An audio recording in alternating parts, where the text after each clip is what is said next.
아까 잠깐 언급은 드렸었지만 집값 하락 2년은 안 갈 것이다. 물론 이분도 예측을 하시긴 했었죠. 한 작년쯤에 집값은 떨어질 거예요. 하지만 많이는 안 떨어진다. 이렇게 예측을 하셨던 분이고 전망이 바뀌었지만 그래도 2년 뒤엔 다시 오를 것이다. 어떤 주장을 통해서 말씀을 하시는지 그리고 우리 생각은 어떻게 다른지 이 부분에 대해서 이야기를 해야 되겠죠. 그랬을 때 집값 하락이 얼마나 갈까요? 자, 일단 내년까지 힘들다. 내년에는 경제도 안 좋고요. 내년 성장률 막 1% 이렇게 예견되고 있죠. 그 다음에 금리 내년에 쉽게 내릴 수 있을 것이냐. 금리도 지금보다는 더 높은 수준이 나올 수 있죠. 미국에서 금리 인상을 멈추지 않았으니까. 그러니까 이런 복합적인 것들을 통해서 봤을 때 내년에 오르기는 좀 힘들다. 근데 집값 하락 2년은 안 넘는다. 이렇게 자신을 하셨습니다. 어떤 내용을 통해서 말씀을 하셨을까요? 2010년이랑 비슷할 것이다. 그 이유는 첫 번째, 금리 인하할 거니까.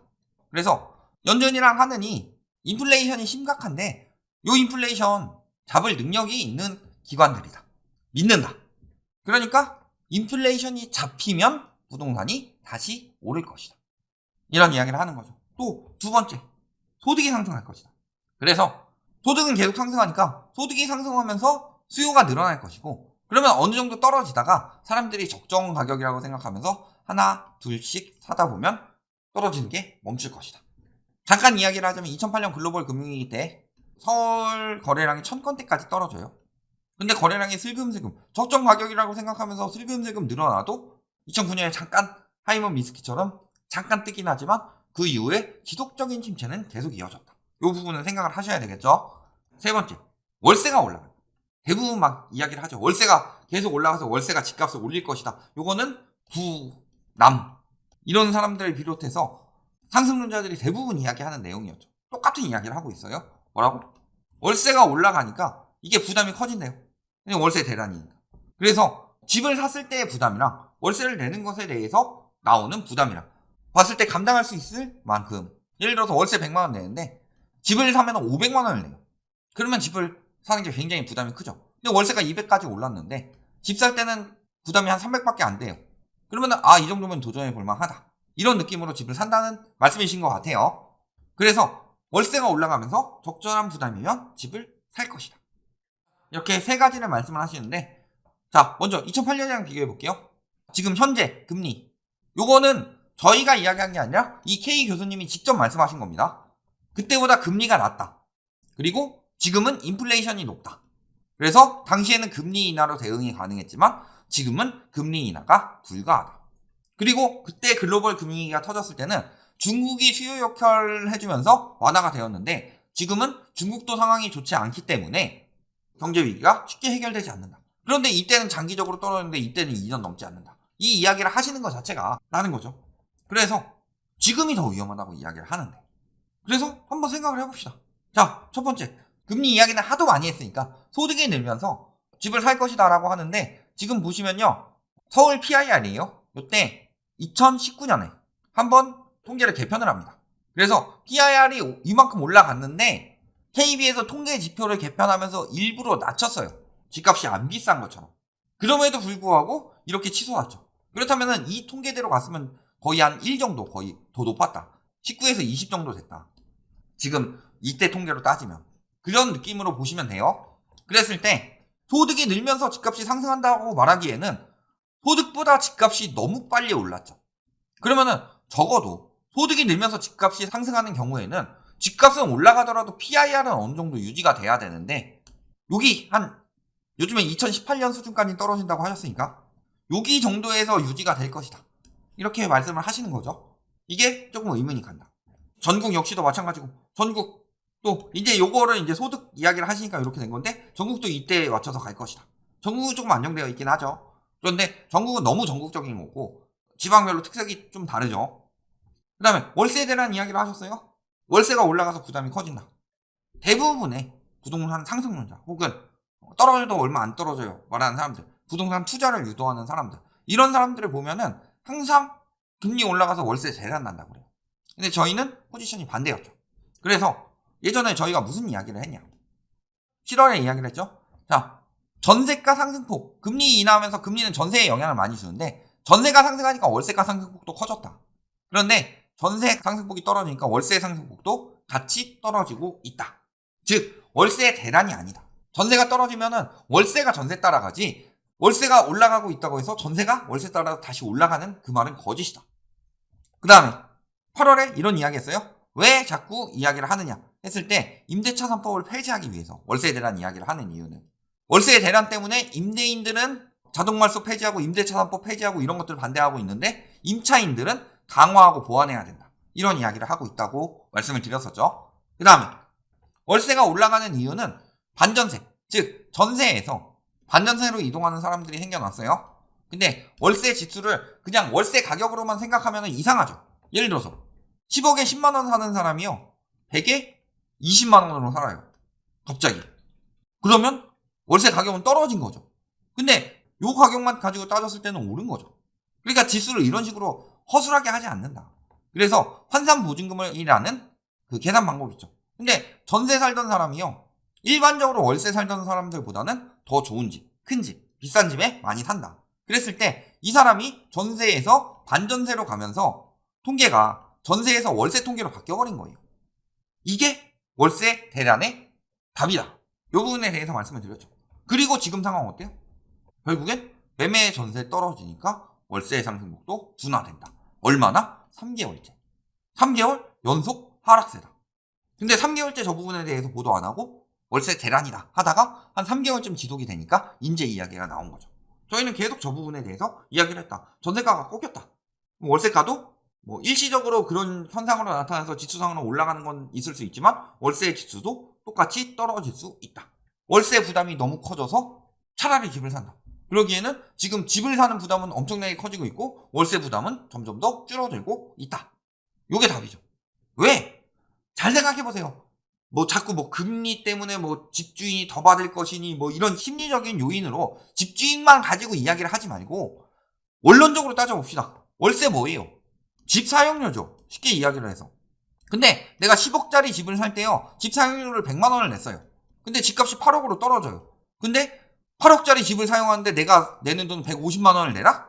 말이 안 되는 거죠. 그러니까 당연히 집값 떨어지면 월세도 떨어지는 게 맞는 거예요. 집에 대한 사용료가 떨어지는 건데. 예를 들어서 더 좋은 차 타다가 이 차가 좀 가격이 떨어졌어요. 그래서 좀 안 좋은 차로 바꿨어요. 그랬을 때 돈을 더 내야 돼요. 그 차를 허어자 붙여가지고 렌트하는데 돈 더 빌려야 돼요. 이상하죠? 그런 것처럼. 왜 집값이 떨어지는데 사용료는 더 올라가야 된다고 하느냐. 말이 안 되는 소리다. 라는 거죠. 그 다음에 버티는 이유에 대해서도 말씀을 하십니다. 그래서 어느 정도 떨어지다가 사람들이 버틴다. 그 이유는요.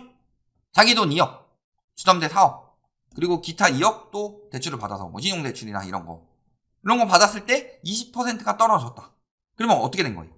8억짜리가 6억 4천이 됐죠. 근데 이 중에서 6억은 대출이에요. 그러니까 자기 돈 2억 들어갔는데 4천만 원 남아요. 그럼 누가 팔까? 안 팔고 싶은 게 사람의 마음이죠. 그러면요, 잘 생각해 봅시다. 주식시장에도요, 비투를 했는데 떨어졌어요? 그러면은 원래 주식 투자하는 사람들의 그 단골 레파토리, 잘 공부 안 하고 들어가신 분들의 단골 레파토리가 뭐예요? 단타로 들어갔는데 떨어지면 장투한 거야. 그런 식으로 장투로 버틸 것이다 라고 이야기를 하는데 버틸 수가 있나는 거죠. 반갑되지 않는다 이런 말씀을 하시고 또 생각보다 사이클 빨리 온다. 아까 말씀 2년 넘지 않는다고 그랬죠? 그러니까 견뎌라. 2년 정도면은 견딜 수 있지 않냐. 그러니까요, 저런 말씀을 하시는 게 본인이 예전에 예측을 조금만 떨어질 거라고 하셨는데 많이 떨어지는 걸로 바뀌었죠. 그러니까 좀 버텨가지고 떨어지지 말도록 해라. 이런 느낌까지 들 정도다. 왜 버티라는 이야기를 하느냐. 예측을 하는 것도 아니고 다 이야기를 이렇게 해가지고 살 사람들은 내후년쯤 사시고 할 사람들은 버티시고 이러면서 집값 안 떨어지게 계속 유도를 하는 사람들에게 이야기를 퍼뜨리는 일을 하고 계시다는 거죠. 그러면 저분은 집값 정상화에 대한 이야기를 하시는 분은 아니고 교묘하게 투자를 유도하시는 분이다. 이렇게밖에 안 보인다. 자, 이분이 뭐라고 하시냐. 4년 전 수준 간대요. 이거는 뭐 전망 바뀐 부분이지만 조금 이따 이야기를 하고 말이 얼마나 빨리 많이 바뀌느냐. 자, 한국은 LTV를 비롯해 DTI, DSR 등의 금융 규제가 안전장치 역할을 하고 있다. 그래서 장기간 폭락은 일어나지 않을 것이다. 저희도 장기간 폭락을 이야기하는 게 아니에요. 다만 지금 고점을 빠지고 나서 다음에 오르더라도 이런 식으로 될 것이라는 거지. 이런 식으로 지금 고점을 다시 돌파를 하기 굉장히 힘든 상황이라는 거지. 그 다음에요. DSR은 언제 도입됐는데 DSR 그 하는 자료 발표 난 거 보고 말씀하셨어요? 11월에 말씀하셨는데. 상반기 DSR 저희가 이야기하는 거 6월에 발표된 자료인데 DSR이 지금 안전장치 역할을 하고 있는 것 같냐? DSR이 지금 주담대만 받은 사람은 50%대 후반이에요. 이게 무슨 안전장치예요? 이제 와서 안전장치를 갖고 왔는데 소 잃고 외양간 고친 거지. 자, 그리고요 뭐라고 하셨냐? 그러면 저게 안전장치 역할을 할 것이다 라고 하시는 분들 치고 이 말 안 한 사람들 못 봤다. 저희가 자주 언급하는 권 교수님, 부동산도 정치적 논리로 끌고 가시는 돈 교수님, 뭐 이런 사람들 다 뭐라고 그랬어요? 주거 사다리를 만들어줘야 된다면서 LTV 풀라고 그랬죠. 그러다가 집값 떨어지기 시작하니까 뭐라 그래요? LTV가 안전장치 역할을 한다. 그러면 그때 LTV를 풀지 말라고 해야지. 안전장치를 왜 자꾸 풀라고 그래요? 수리탄 안전장치 풀면 어떻게 돼요? 내가 이렇게 잡고는 있지만 요 손에 힘 빠지면 터지죠. 그러니까 안전장치를 껴놓는 게 안전하죠. 근데 왜 자꾸 안전장치 빼라고 그래요? 저거는 이제 와서 하는 이야기다. 대부분의 교수님들이란 분들이 그렇게 말씀을 하신다. 또 DSR이 안전장치가 됐느냐? 주택 관련 대출 보유하는 경우는 지금 DSR이 47.6%. 그 중에서 주담대만 받은 사람들. 자, 주택 관련 대출은 주담대랑 전세 대출이 있죠. 그러니까 전세 대출 안 받고 주담대만 받은 사람들. 이 사람들의 DSR은 54.9%다. 그리고 주담대와 전세 대출 동시에 가지고 계신 분들. 이런 분들 어떤 분이에요? 예를 들어서 재건축 같은 경우. 자, 전세로도 저택가율이 높지 않으니까 여기다 대출 끼더라도 100% 안 넘어가니까 은행에서 대출을 해주죠. 그래놓고 본인은 전세 대출 받아서 따로 또 딴 데 사시는 분들. 이런 동시 보유하신 분들은 DSR이 80%다. DSR 80%면요. 연봉 1억인 사람이요. 연봉 1억 중에서 8천만 원은 원리금으로 나가고 연 2천만 원으로 생활을 해야 돼요. 얼마나 심각한 수준인지 나오죠. 지금 이 정도까지 올라갔는데 무슨 안전장치 역할을 하고 있냐. 지금 해야 할 것들 했을 때 현금이 최고다. 요 부분은 뭐 저희랑 비슷한 이야기니까 현금 혹은 안전자산 쪽으로 자금을 이동하셔라. 이런 부분에 대해서는 똑같이 이야기를 하고 있다. 다만 그 부분의 결론이 바뀔 뿐인 거고 이런 이야기는 왜 해요? 우리는 다 이야기해요. 저분이 이야기하시는 거 저격할 때 누구가 무슨 이야기했을 때 우리랑 막 다른 이야기 막 뽑아내가지고 하는 게 아니다. 우리 소송하신 누구처럼 누가 우리를 되게 음모론에 빠뜨리는데 옳은 얘기한 건 옳은 얘기 했다고 이야기를 해요. 뭐가 위험하대요? 6에서 10억 영끌. 이 이유는 10억 이상은 대출이 없으니까. 문재인 정부에서 대출 규제 막았으니까. 그리고 6억 이하는 사실 그렇게까지 위험할 정도의 대출을 안 받았기 때문에. 그 다음에 신축 오피스텔. 그리고 신축 오피스텔이 위험하니까 왜 위험해요? 분상제 피했으니까. 그래서 예전에 막 동탄 아파트는 4억대인데 저기 오피스텔은 9억대가 나온 거 있었죠. 한 단지에 그 아파트랑 오피스텔 동시에 들어가는데 이걸 왜 받아요? 오피스텔이 아파트보다 좋아요? 대지 지분이 높나? 재건축이 잘 되나? 그러니까 오피스텔에 대해서 경고는 저희도 계속 드렸던 부분이고 이런 것들에 대한 의견은 저희랑 같다. 비슷하다. 그런데 왜 전망이 그렇게 나오느냐? 글로벌 금융위기 때보다 지금이 더 안 좋은데 왜 떨어지는 건 2년도 안 될 것이라고 전망을 하느냐? 이런 부분에 대해서 이야기를 하는 거고. 어디가 유망하대요? 지금 대형 아파트? 자, 요즘에 다 대형 아파트 몰아붙이고 있습니다. 대형이 인기가 있었으면 진지게 떴지. 근데 요즘은 뭐라 그래요? 대형 아파트가 인기가 없어서 공급이 줄었다. 공급이 줄었으니까 공급 부족이라 올라간다. 근데 수요 공급이에요. 이분이 그 말씀 하신 건 아니고 대형 아파트 이야기하는 사람들이 늘 그런 이야기 하죠. 머리 하얗신 분, 이런 분들. 근데 수요 공급의 논리예요. 그런데 공급이 줄었어요. 이거는 신규 공급이 줄은 거지. 공급의 핵심은 뭐예요? 구축에 있는 그 대형 평수의 아파트들을 다 때려 부수고 하느냐? 아니죠. 그 다음에 수요의 경우, 수요가 늘 수 있어요? 1, 2인 가구 증가하는데? 물론 1, 2인 가구도 큰 집 사서 살고 싶죠. 큰 집 사가지고 방 하나는 영화관처럼 꾸며놓고 방 하나는 운동실처럼 꾸며놓고 막 연예인들 하는 것처럼. 근데 그만큼 돈이 되느냐? 그렇게 돈을 투자할 만한 여유와 가성비가 되느냐? 안 되죠. 그러니까 안 사는 건데. 그러니까 공급이 안 나오는 거고. 그 다음에 25평, 33평대의 아파트. 요 아파트들이 사실은 가장 위험한 아파트들이죠. 왜? 가장 거품이 많이 꼈으니까. 이런 부분에 대해서 의견이 굉장히 갈리는 거다. 그 다음에 또 말씀 바꾸신 거 서울 집값 17% 하락할 거예요. 2020년 이후 낀 거품만 빠질 거예요. 근데 지금 거의 다 왔죠. 거의 2020년 수준까지 빠졌죠. 그러니까 이제 전망을 바꾸셨다. 2018년 중반 수준까지 갈 것이다. 그러면은 저 말씀을 비추어 이야기를 했을 때 내년엔 또 전망이 달라지실 수 있지 않을까요? 내년에는 금리 인하에도 집값이 많이 오를 것 같지 않고 오히려 하락폭이 이어질 것 같으니까 조금 더 있다 사라. 이런 식으로 바뀌실 수도 있을 것 같다. 코로나라는 변수를 만났기 때문에 집값 폭락 기우제 지내는 이런 것처럼 막 이미지를 만들죠, 우리 적들이. 그런데 저희는 늘 말씀드리지만 폭락이 아니라 정상화론자이고, 정상화된 가격에 기준을 잡아놓고 항상 거기까지 떨어질 때까지 걸리는 시간에 대해서 말씀을 드리고 있는 거죠. 그 부분에 대해서 변동을 하고 있냐, 이런 부분을 봤을 때 저분이 말씀하시는 계속 변동하는 전망, 그리고 불분명한 소득 상승과 불분명한 금리 인하에 따라서 2년 넘지 않는다는 저 확신이 과연 옳은 일이 될 것이냐, 이 부분에 대해서 잘 생각해 보셔라. 금리 인하도 쉽지 않다. 소득 상승은 오히려 실질 소득은 감소하고 있다고 하죠.